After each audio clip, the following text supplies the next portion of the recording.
तीसरी बार प्रधानमंत्री पद की शपथ लेंगे नरेंद्र मोदी। आज शाम 7:15 पर होगा पीएम का शपथ ग्रहण के बाद जेपी नड्डा के आवास पर रात्रि भोज है। शपथ ग्रहण समारोह को लेकर सुरक्षा के कड़े इंतजाम किए गए हैं। तो वहीं शपथ समारोह को लेकर दिल्ली में नो फ्लाइंग जोन घोषित किया गया है। और देखिए किस तरीके से पहले एक तरफ सुरक्षा के कड़े इंतजाम किए गए थे, ड्रोन उड़ाने पर पाबंदी है, तैयारियां इस वक्त पूरी की गई है। तो हर एक अपडेट हम आपको बता रहे हैं।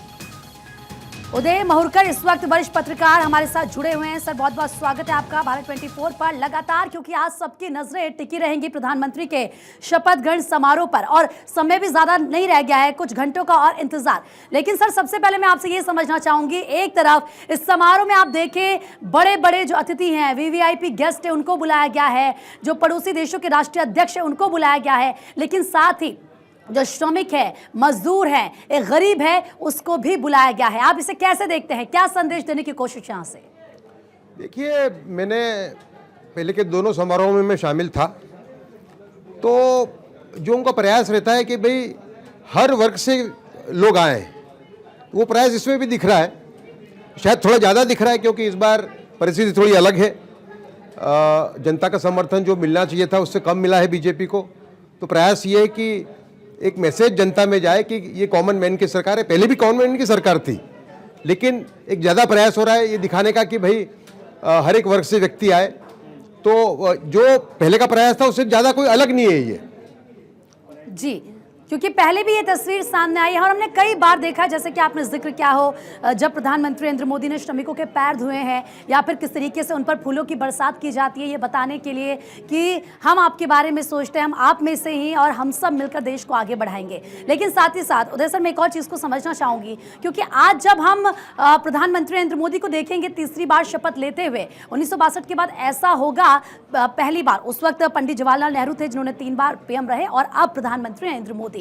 लेकिन मंत्रिमंडल की अगर बात करें, क्योंकि इससे पहले भी हम चर्चा कर रहे थे, इस मंत्रिमंडल को आप कैसे देखते हैं? क्या सभी समीकरण साधते हुए ये मंत्रिमंडल तैयार किया जा रहा है? और इसके अलावा इससे पहले भी हमने चर्चा की कि कुछ राज्यों में चुनाव होना है, उन पर भी खास फोकस रहेगा, उसको भी ध्यान में रखा गया है। समय पे मैं मेरी प्रतिक्रिया देना चाहूँगा इस बात पे जी कि श्री नरेंद्र मोदी तीसरी बार शपथ ले रहे हैं। देखिए, जवाहरलाल नेहरू ने जो काम किया था वो एक आज़ादी की बात का एक उत्साह था, कोई अपोजिशन था नहीं, समझे। तो पंडित जवाहरलाल नेहरू ने जो तीसरी बार शपथ ली, उनका श्रम मेरे ख्याल से मोदी से कम था।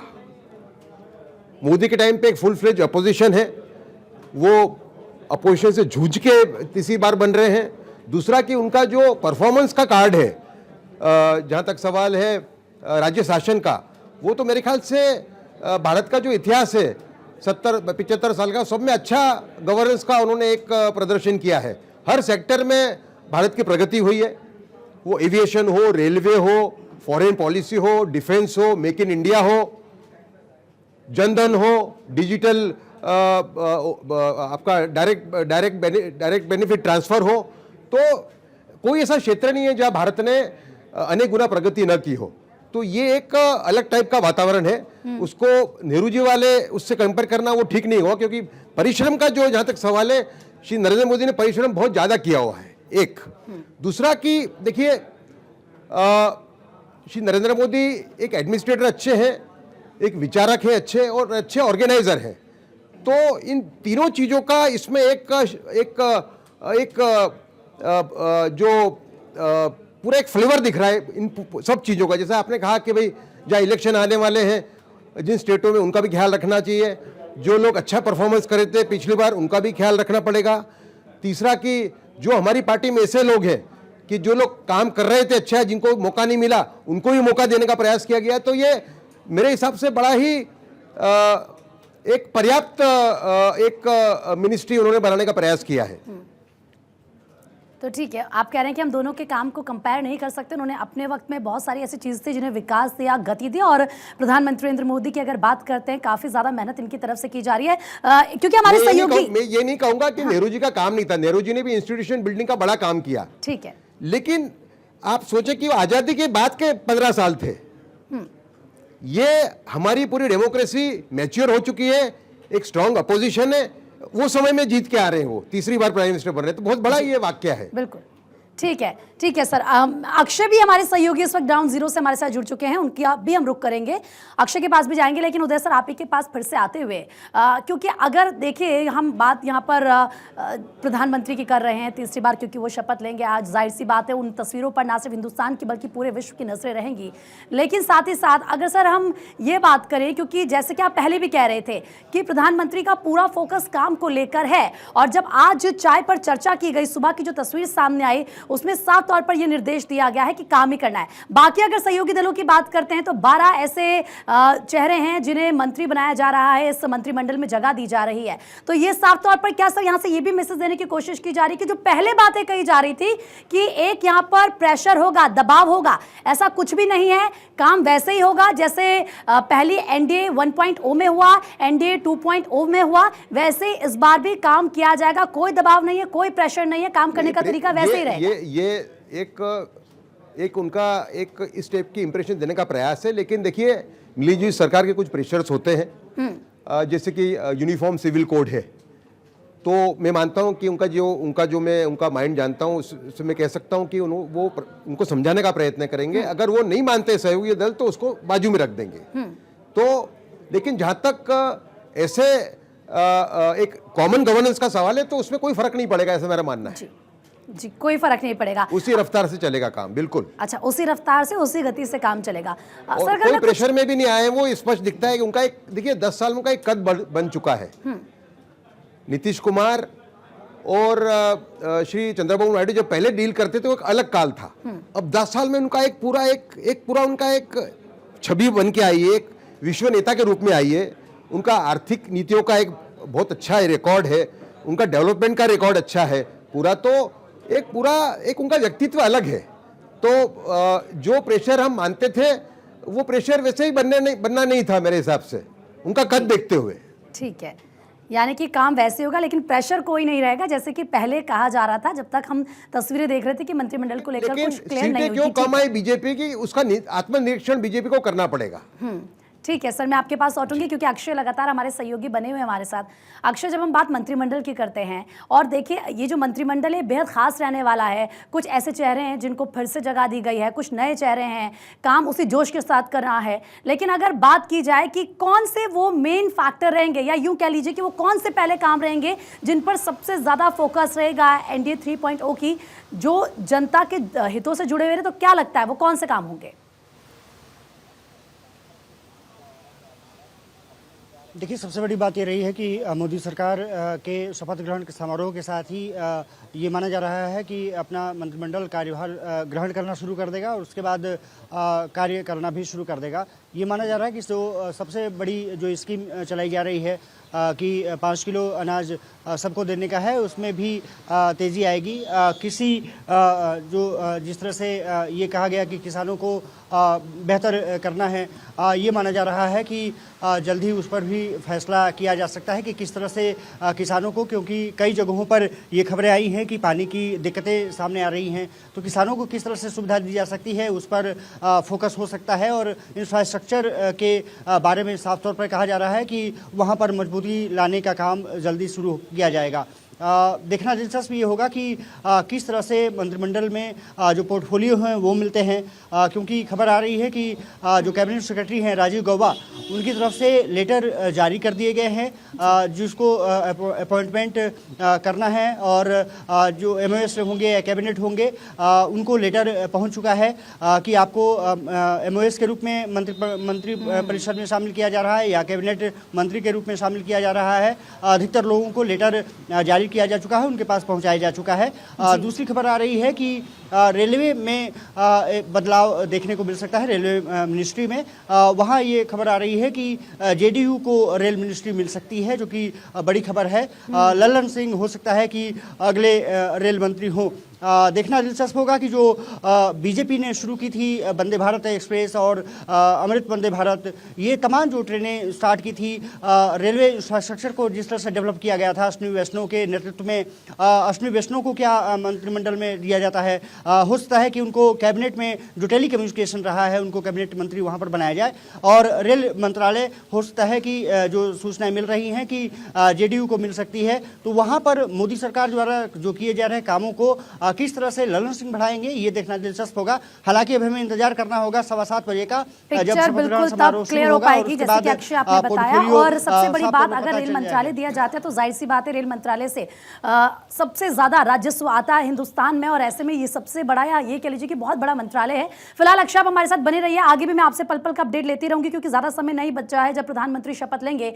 लेकिन देखिए किस तरीके से सेंट्रल विस्टा परियोजना में काम करने वाले मजदूरों को शपथ ग्रहण समारोह का न्योता दिया गया है, और हमारे संवाददाता केशव ने उनसे खास बातचीत की। क्या कह रहे हैं वो सुनिए। इस वक्त मैं केंद्रीय मंत्री मनसुख मंडाविया के आवास पे मौजूद हूं, जो तीसरी बार प्रधानमंत्री नरेंद्र मोदी के कार्यकाल में मंत्री बनने जा रहे हैं। लेकिन देखिए ये जो लोग हैं, कुछ आपको दिख रहे होंगे दोनों तरफ, ये सभी जो सेंट्रल विस्टा प्रोजेक्ट बनाई गई जिसके तहत पार्लियामेंट बनाई गई है, उनके भी काम करने वाले इंजीनियर हैं, मजदूर हैं, जो आज प्रधानमंत्री नरेंद्र मोदी के ओथ सेरेमनी में स्पेशल गेस्ट के रूप में जा रहे हैं सम्मिलित होने के लिए। आप लोग जा रहे हैं प्रधानमंत्री नरेंद्र मोदी के साथ? जी सर, जी सर। अच्छा लग रहा है? हाँ, अच्छा लगा। क्या नाम हो आपका? अजय कुमार तिवारी नाम है। कहाँ के रहने वाले हैं? प्रयागराज से। प्रयागराज के? जी। इससे पहले आप देखे थे कभी किसी प्रधानमंत्री का शपथ ग्रहण समारोह में गए थे? अभी तो नहीं गया था, पहली बार जा रहा हूँ। पहली बार जा रहे हैं? खुशी हैं? खुशी क्या काम हूँ। कर रहे थे आप? मैं एलएनटी में हूँ। एलएनटी में सेंट्रल विस्टा प्रोजेक्ट में? जी। आप लोग भी थे साथ में? जी सब खुशी है कि प्रधानमंत्री के शपथ ग्रहण समारोह में जा रहे हैं आप? जी सर, मुझे खुशी है प्रधानमंत्री समारोह में जा रहा हूँ। इससे पहले कभी गए थे किसी प्रधानमंत्री के? नहीं सर, कभी नहीं गए। पहली बार? जी सर, पहली बार मौका मिला है, तो हम लोग को बहुत खुशी हो रही है कि जो हम लोग मोदी जी के शपथ समारोह में जाने का मौका मिला है। वो भी तीसरी बार प्रधानमंत्री? जी, तीसरी बार बनने जी। तो साफ तौर से देख सकते हैं ये लोग सभी लोग कहाँ के रहने वाले हैं? प्रयागराज। प्रयागराज। सब प्रयागराज के रहने वाले हैं अधिकतर लोग? क्या नहीं और अलग? आप लोग कहाँ से हैं? प्रयागराज से। प्रयागराज से। खुशी है प्रधानमंत्री जी आज तीसरी बार प्रधानमंत्री के रूप में शपथ भी लेंगे और आप साथ रहेंगे, वहाँ मौजूद रहेंगे? हाँ, बिल्कुल खुशी है। खुशी है? हाँ, बिल्कुल। आप लोग भी सब प्रयागराज से? एकदम बहुत खुशी है। तो ये देख सकते हैं केंद्रीय मंत्री मनसुख मंडाविया इन लोगों को सम्मानित भी करेंगे और फिर यहाँ से राष्ट्रपति भवन जाएंगे ये लोग, वहाँ पर कार्यक्रम में सम्मिलित होने के लिए। कुछ सफाई कर्मी कहाँ से हैं आप? हम एमसीडी से हैं, म्युनिसिपल कॉर्पोरेशन ऑफ दिल्ली। अच्छा लग रहा है आज जाएंगे आप लोग? बहुत बढ़िया लग रहा है हमें, बहुत अच्छा लग रहा है। अच्छा लग रहा है। तो ये आप क्या करते थे? मैं एमसीडी में सफाई कर्मचारी हूँ। इससे पहले गए थे कि किसी प्रधानमंत्री के शपथ ग्रहण समारोह? सबसे मेरा सौभाग्य है कि ऐसे यशस्वी प्रधानमंत्री जी जो बने हैं, इस देश का भी सौभाग्य है, और मैं उन्हें बधाई देता हूँ तीसरी बार नवनिर्वाचित होने का। दिल की गहराई से उन्हें धन्यवाद देता हूँ कि वाल्मीकि समाज और सफाई कर्मचारियों के प्रति उनका इतना स्नेह बना हुआ है कि आज सफाई कर्मचारियों के लिए उन्होंने जो निमंत्रण भेजा, हम इसके लिए तहे दिल से उनको धन्यवाद देते हैं। साफ तौर से सफाई कर्मी से लेकर सेंट्रल विस्टा प्रोजेक्ट में काम करने वाले उन सभी मजदूरों को आज केंद्रीय मंत्री मनसुख मंडाविया के आवास पर सम्मानित करने के बाद प्रधानमंत्री नरेंद्र मोदी के तीसरे प्रधानमंत्री के पद पर शपथ ग्रहण करने के वक्त राष्ट्रपति भवन में स्पेशल गेस्ट के रूप में बुलाया जा रहा है, इनवाइट किया गया है, और ये लोग सभी सम्मिलित होंगे प्रधानमंत्री नरेंद्र मोदी के शपथ ग्रहण समारोह में। कैमरामैन परवेज के साथ केशव कुमार झा, भारत 24 दिल्ली।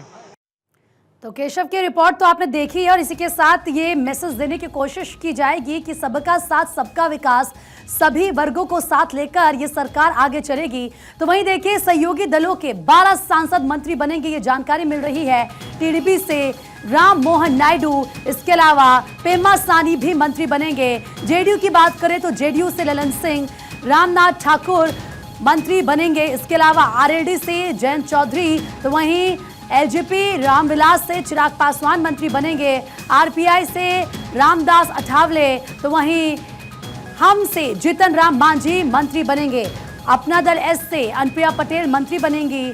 जेडीएस से कुमारस्वामी मंत्री बनेंगे। इसके अलावा शिवसेना, शिंदे और आजसू से भी एक एक मंत्री बनते हुए नजर आएंगे। अक्षय लगातार हमारे सहयोगी ग्राउंड जीरो से हमारे साथ जुड़े हुए हैं। अक्षय, आप सुबह से ही ग्राउंड जीरो पर मौजूद हैं, और जब हम बात सहयोगी दलों की कर रहे हैं तो जिस तरीके से 12 जो सहयोगी दलों की जो सांसद है उनको मंत्री बनाने का जिक्र किया जा रहा है, क्या पूरे समीकरणों को यहाँ पर साधते हुए ये पूरा फॉर्मूला तैयार किया गया है? क्या नजर आता है?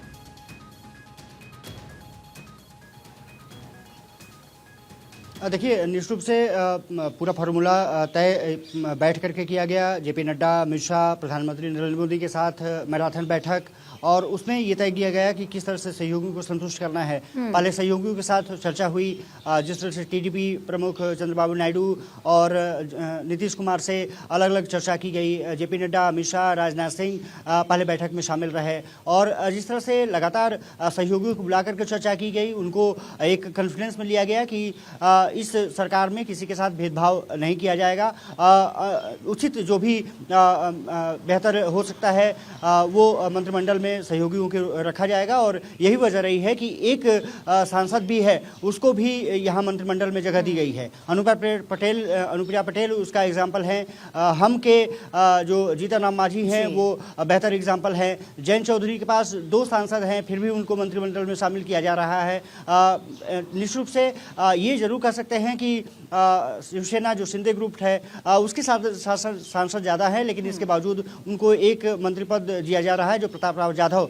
अब देखना दिलचस्प भी होगा कि क्योंकि महाराष्ट्र में शिंदे की ऑलरेडी सरकार चल रही है और वहाँ पर तमाम सहयोगियों को वो साथ लेकर के चल रहे हैं। एक खबर जरूर थोड़ी सी विचलित एनडीए के लिए करने वाली है, जो हमारे पास आ रही है कि एनसीपी जो अजित पवार का गुट है, वहाँ पर मंत्रिमंडल को लेकर के थोड़ी सी कशमकश की स्थिति देखी जा रही है। प्रफुल्ल पटेल को कहा जा रहा है कि वो मंत्री पद शपथ ले सकते हैं, लेकिन वहाँ पर सुनील तटकरे का जिक्र आया था कि वो भी शामिल किए जा सकते हैं। उनको लेकर के थोड़ा सा विवाद की स्थिति है, लेकिन अजित पवार और देवेंद्र फडणवीस ने वो मामला संभाल लिया है। उनको ये कहा गया है कि हम जल्दी ही एडजस्ट करने का प्रयास करेंगे, तो वहाँ पर थोड़ी सी स्थिति नाजुक दिख रही है। लेकिन अगर सब कुछ सिनेरियो में देखेंगे तो आप पाएंगे कि सहयोगियों को साथ लेकर के मोदी थ्रियो में बेहतर सामंजस्य बनाने का प्रयास किया गया है। अक्षय, एक बात और बताइए, क्योंकि आपने कहा कि ललन सिंह को रेल मंत्रालय दिया जा सकता है, जेडीयू को, आपने थोड़ी देर पहले ये बताया। तो ऐसे में क्योंकि टीडीपी की तो 16 सीटें हैं अगर देखा जाए, तो इसको लेकर मैं आपसे सवाल पूछूंगी। लेकिन देखिए किस तरीके से ये काफिला फिलहाल आगे बढ़ता हुआ नजर आ रहा है। अमित शाह का ये काफिला है, और देखिए 7:15 का जो समय है वो तय किया गया है जब प्रधानमंत्री नरेंद्र मोदी शपथ लेंगे। और उससे पहले कहा जा रहा है कि 1 से 1.5 घंटे पहले जो सभी नवनिर्वाचित सांसद है वो जाएंगे राष्ट्रपति भवन, जो वहां पर तैयारियां की गई हैं, क्योंकि सबके लिए जो कुर्सियां लगाई गई है सभी अपना जो स्थान है वो ग्रहण करेंगे, और उसके करीब 1-1.5 घंटे बाद प्रधानमंत्री शपथ लेंगे। लेकिन इससे पहले आज चाय पर चर्चा सुबह की गई, सभी के साथ बातचीत की गई है, और ये काफिला गृह मंत्री अमित शाह का हम आपको दिखा रहे हैं आगे बढ़ता हुआ। अक्षय का एक बार फिर से रुक कर लेते हैं। अक्षय, देखिए टीडीपी की 16 सीटें, जैसे कि मैं आपसे सवाल पूछ रही थी, और बात ललन सिंह की आपने कही थी कि रेल मंत्रालय उनको दिया जा सकता है, तो क्या टीडीपी की तरफ से भी किसी बड़े मंत्रालय की मांग की गई हो? अगर वो कहेंगे कि जेडीयू की तो 12 सीटें हैं, उनको रेल मंत्रालय, तो फिर हमें क्यों नहीं? देखिए, वहाँ पर भी बड़ा मंत्रालय देने की बात कही जा रही है कि एक मंत्रालय जो उनके पास होगा वो ठीक ठाक होगा, जो कैबिनेट मंत्री का दर्जा मिलेगा, साथ ही साथ एक एमओएस दिया जाएगा। तो वहाँ भी संतुष्ट करने की पूरी कोशिश जारी रही है, और ये माना जा रहा है कि टीडीपी को भी एक महत्वपूर्ण मंत्रालय मिल सकता है, क्योंकि उन्होंने शिपिंग मांगा था, रोड ट्रांसपोर्ट मांगा था, लेकिन अभी ये कन्फर्म नहीं हो पाया है कि कौन सा मंत्रालय मिल रहा है। लेकिन ग्रामीण विकास मंत्रालय पर भी उनकी नज़र थी। देखना दिलचस्प होगा कि ये तीनों मंत्रालय में से कि एक मंत्रालय मिलते हैं या फिर कुछ अलग टीडीपी के लिए केंद्र सरकार ने सोचा है, प्रधानमंत्री ने सोचा है। साफ तौर पर है कि हमें इंतजार करना होगा, लेकिन ये माना जा रहा है कि महत्वपूर्ण मंत्रालय कम से कम टीडीपी को एक तो मिलेगा ही, जिसकी संभावना ज़्यादा दिख रही है। जैसा मैंने जिक्र किया कि जेडीयू को रेल मिलने की संभावना जताई जा रही है। पहले भी नीतीश कुमार रेल मंत्री रह चुके हैं जब अटल जी की सरकार हुआ करती थी।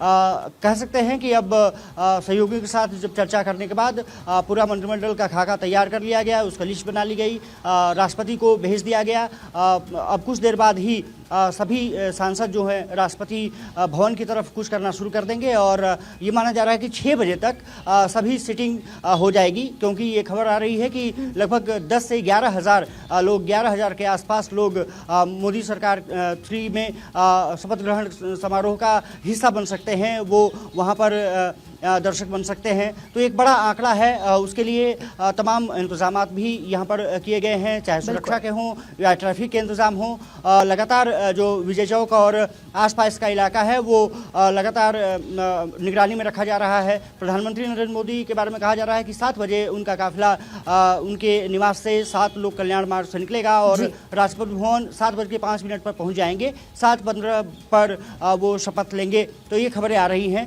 कहीं ना कहीं जैसा मैं जिक्र कर रहा था कि महत्वपूर्ण सदस्य, महत्वपूर्ण मंत्रालय निश्चित रूप से दिए जाएंगे, लेकिन ये भी ख्याल रखा गया है कि किसी को नाराज न किया जाए। अगर एक सांसद भी हैं तो उनको प्रतिनिधित्व, अगर ज्यादा सांसद हैं तो उसके अनुपात में प्रतिनिधित्व देने की किसी के कोशिश साथ की जा कोई रही है। भेदभाव ना हो, इस बात का ख्याल रखा जाए। कुछ और ऐसे अक्षय, युवा क्योंकि सांसद हैं, प्रधानमंत्री ये कह चुके हैं कि हमारा जो मोटो है, जो लक्ष्य, वो सिर्फ 2029 नहीं है, 2047 का विजन लेकर चल रहे हैं कि कैसे देश को आगे बढ़ाना है।